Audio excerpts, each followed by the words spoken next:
Paz do Senhor para todos os irmãos e irmãs e sejam todos bem-vindos a mais uma mensagem desta nova série da Palavra de um Líder sobre personagens bíblicos do Novo Testamento.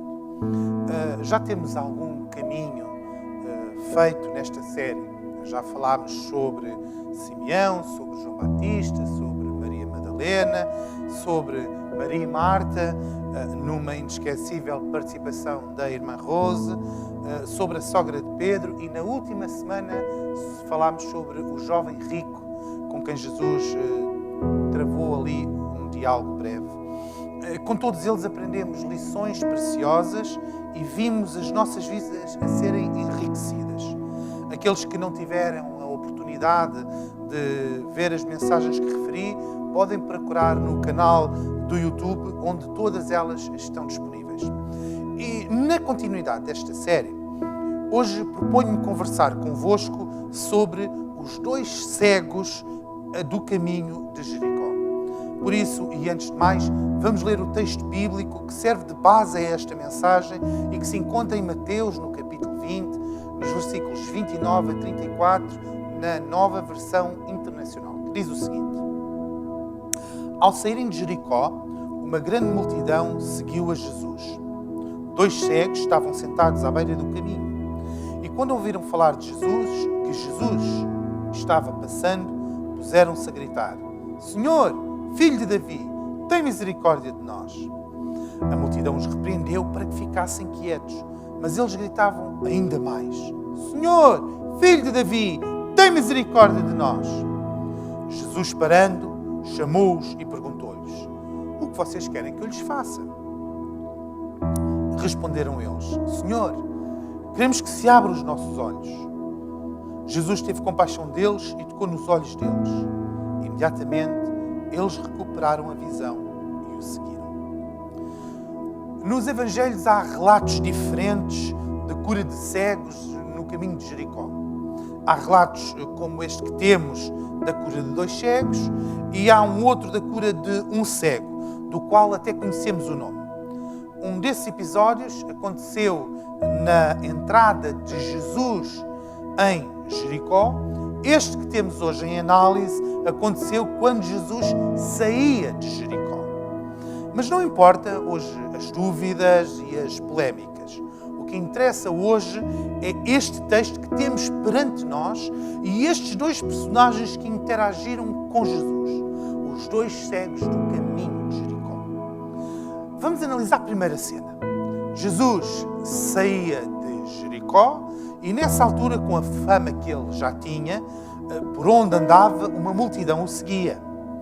Nesse caminho, enquanto saía da cidade, essa multidão caminhava com ele. Mas certamente não seguia em silêncio.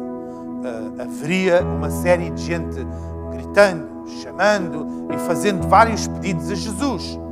No meio de todo este barulho, dois gritos sobressaíram. Tornaram-se distintos de todo o resto. Era o grito de dois cegos que estavam à beira do caminho por onde Jesus ia passar. Claro que, com tanta gente a desejar a atenção do Senhor, muitos dessa multidão mandaram calar esses cegos que gritavam. Com tantos a disputar o olhar de Jesus, o seu toque, o seu cuidado, era natural que uns tentassem silenciar os outros, passar adiante dos outros, sobressair. Estes dois cegos desesperados nada viam, mas apenas ouviam o barulho e a confusão. Certamente sentiram a censura dos outros, a tentativa de os calarem e, perante isso, eles apenas gritaram ainda mais alto. Deixaram ainda mais patente o seu desespero. E Jesus atentou para eles. Conseguiram o cuidado do Senhor. Aliás, mais ainda, conseguiram mesmo chegar à conversa com o filho de Davi. E Jesus fez-lhes uma pergunta simples. Afinal, qual era o motivo da sua gritaria? Qual a razão do seu desespero? E com apenas um toque, tudo mudou. A vida destes homens mudou, O mundo destes homens mudou, a realidade destas pessoas mudou, o ambiente em redor destas pessoas se transformou. É esta a cena perante a qual estamos e acerca da qual vamos pensar e de onde vamos extrair alguns ensinos importantes para as nossas vidas. O primeiro pensamento que gostaria de partilhar convosco encontra-se no versículo 30 do texto que lemos, quando afirma que os cegos ouviram que Jesus iria passar por ali. Outra tradução diz que eles começaram a gritar quando souberam que Jesus ia passar por ali. E sempre que leio esta passagem, sempre que ouço falar neste texto, tento colocar-me no papel daqueles cegos. Eles dependiam de esmolas para viver, para sobreviver, dependiam da boa vontade dos outros. Não conseguiam ver o que se passava à sua volta, mas ouviam toda a confusão instalada, sentiam a multidão, o seu ruído, tentaram certamente obter esmolas de tanta gente que ali estava.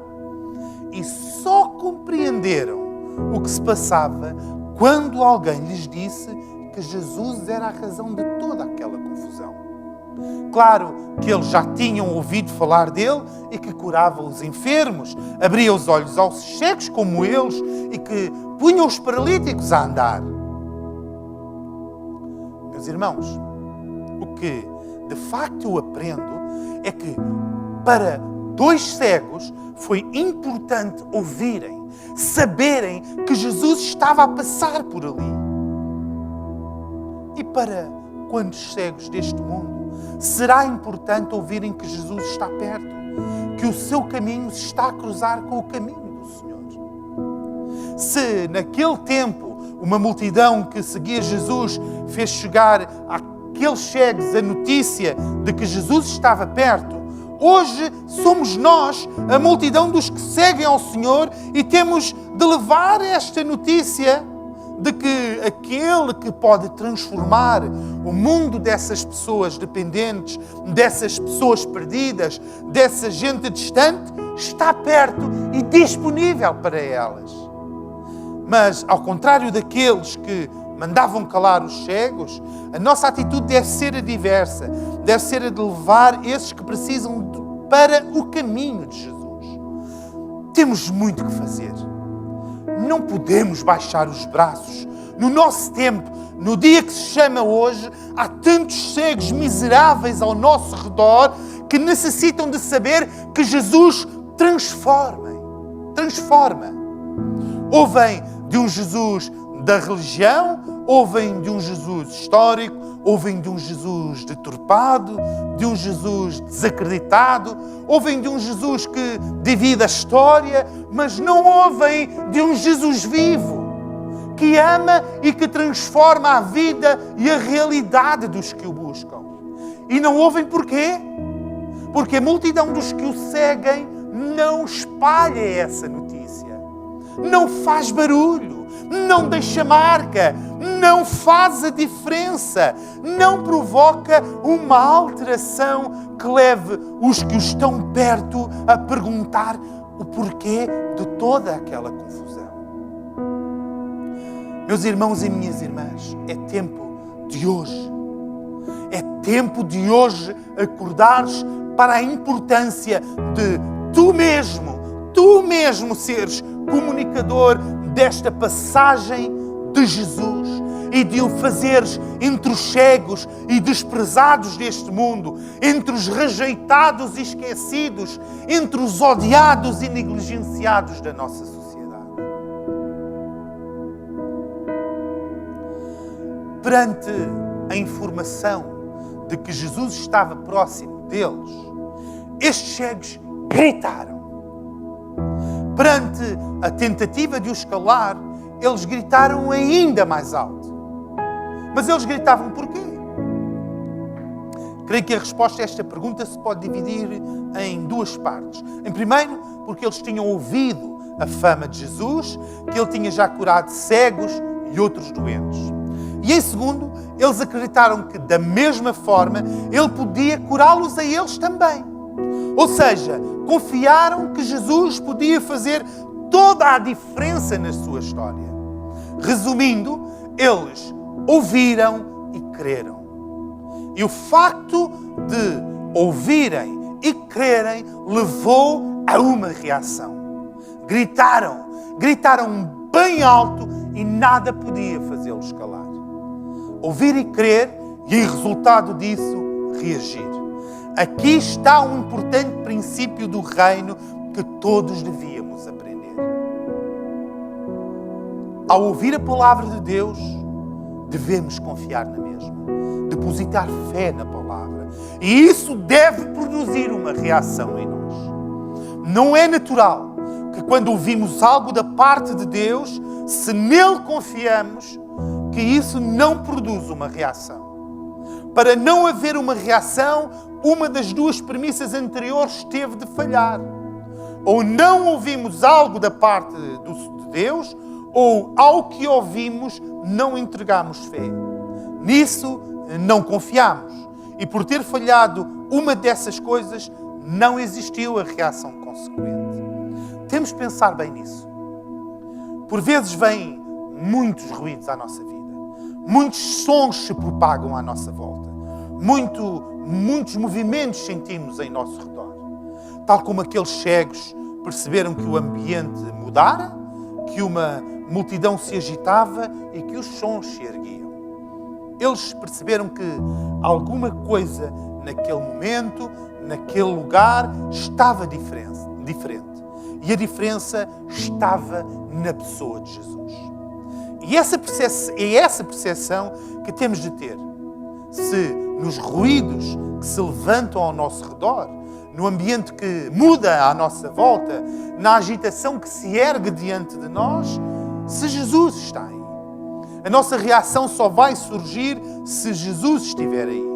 Temos de ter atenção se, tal como no barulho que aqueles cegos ouviram, nas vozes que a nós vêm, se nas mensagens que diante de nós surgem, se naquilo que diante de nós se expõe, se Jesus está ali.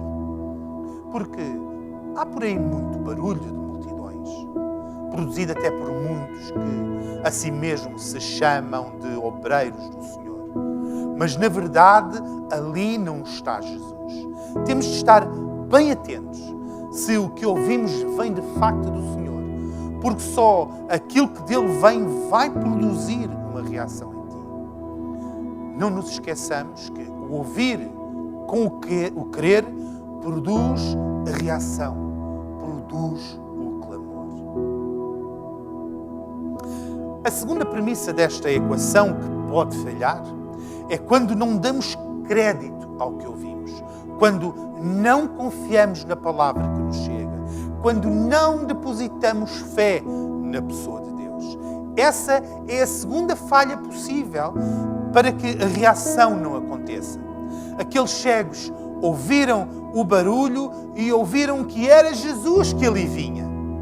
Da mesma forma, podemos ouvir o ruído da multidão ao nosso redor, podemos ouvir que é Jesus quem está a passar por ali e que Ele, tal como fez com muitos outros, pode mudar a nossa história, pode acertar o nosso caminho, pode mudar o nosso destino, aqui nesta terra e para a eternidade.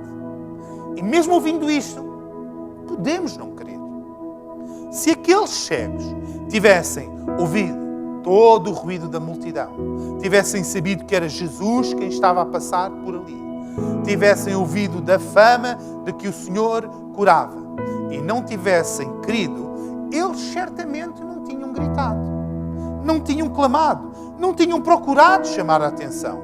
Foi porque creram que eles agiram, foi porque creram que eles reagiram. É impossível que quem crê fique quieto. Está fora dos princípios do reino de Deus.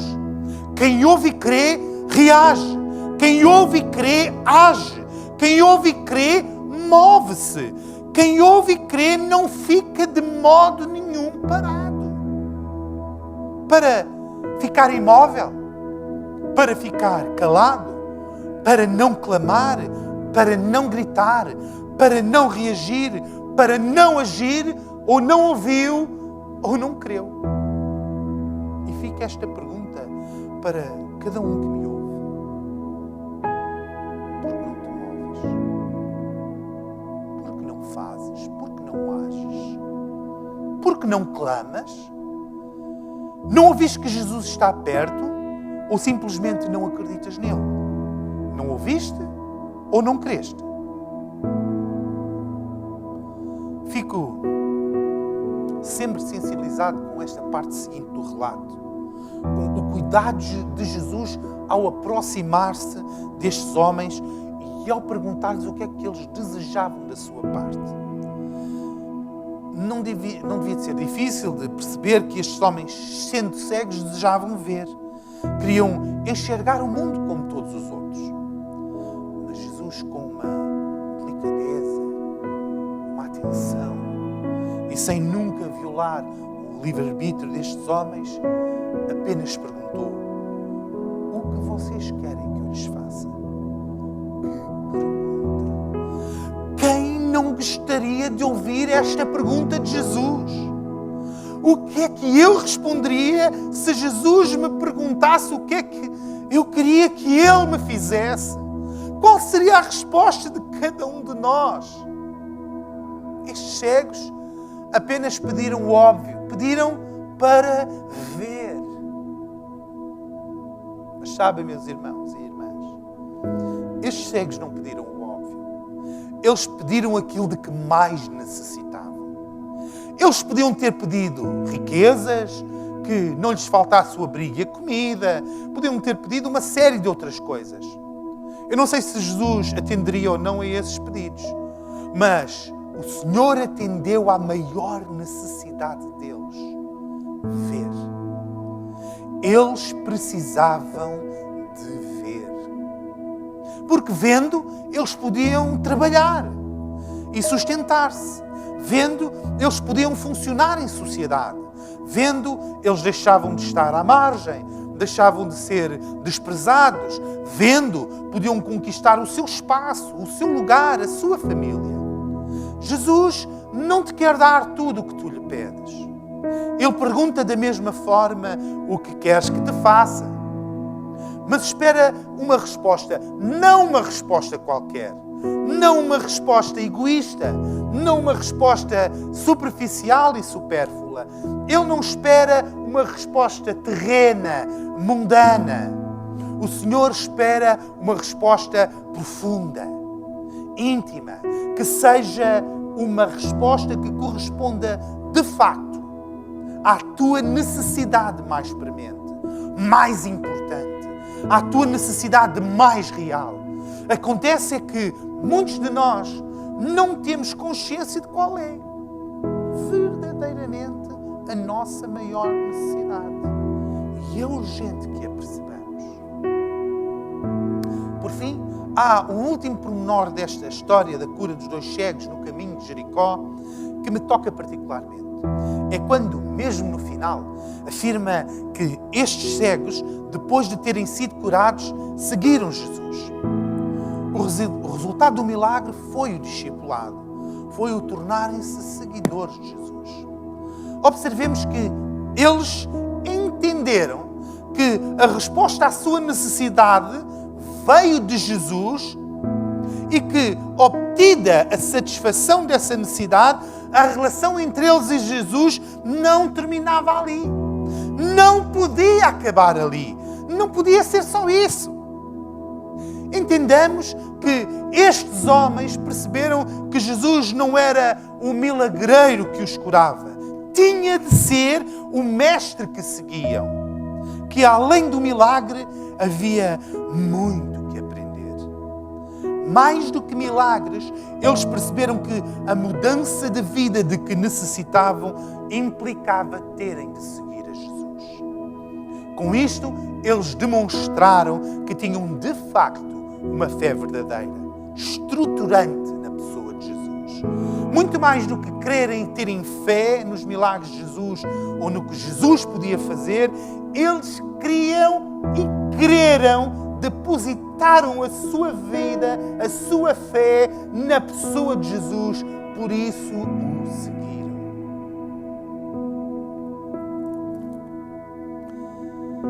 Quem encara Jesus apenas como um milagreiro, como alguém a quem se pode socorrer para pedir, de quem se vai obter o proveito pelo pedido, é alguém que não seguirá Jesus pelo restante do caminho.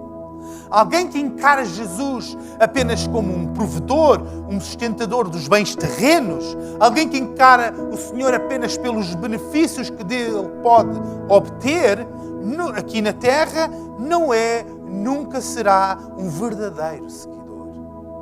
Quem acha que pode crer apenas no poder de Jesus para fazer e operar, não é e nunca será um seguidor de Jesus. Na verdade, creio que essas pessoas nunca vão obter o favor divino, nunca vão alcançar o milagre que desejam. Tenho, porém, a certeza de que essas pessoas nunca vão obter a resposta àquela que é a sua maior e mais real necessidade, até porque elas mesmas não têm consciência de qual é. Dos pensamentos que partilhei convosco sobre estes personagens, estes dois cegos, gostaria agora de fazer um resumo final para concluir, para que pudéssemos guardar estes ensinamentos no nosso coração e na nossa mente. Primeiro, é tempo de hoje acordarmos para a importância de sermos comunicadores de que Jesus está perto, está passando, e de o fazermos entre os cegos e desprezados deste mundo, entre os rejeitados e esquecidos, entre os odiados e negligenciados da nossa sociedade. Segundo ensino, é impossível que quem crê fique quieto. Quem ouve e crê, reage. Quem ouve e crê, age. Quem ouve e crê, move-se. Quem ouve e crê, não fica de modo nenhum parado. Para ficar imóvel, para ficar calado, para não clamar, para não gritar, não reagir, não agir, ou não se ouviu, ou não se creu. Em terceiro, Jesus quer responder à nossa maior e mais real necessidade. Porém, muitos de nós não têm consciência de qual é. E é urgente que percebamos qual é. Quarto, encarar Jesus apenas como um provedor, um sustentador dos bens terrenos, olhar para o Senhor pelos benefícios que dele se pode obter aqui na terra, nunca será o mesmo que seguir Jesus. Quem acha que pode crer apenas no poder de Jesus para fazer e operar, não é e nunca será um seguidor de Jesus. Aprendamos e assimilemos estes 4 ensinamentos para que nos tornemos seguidores de Jesus, andando nos seus caminhos. Que o Senhor possa abençoar o lar de cada um que me ouve e que possa transformar a vida de cada um. Desejo muitas bênçãos para todos e votos de um feliz ano de 2021, cheio das mais ricas bênçãos do nosso Deus. Obrigado a todos por assistirem à palavra de um líder e continuaremos neste trabalho durante o próximo ano, sempre com este desejo de abençoar a vida de cada um de vós. Que Deus abençoe.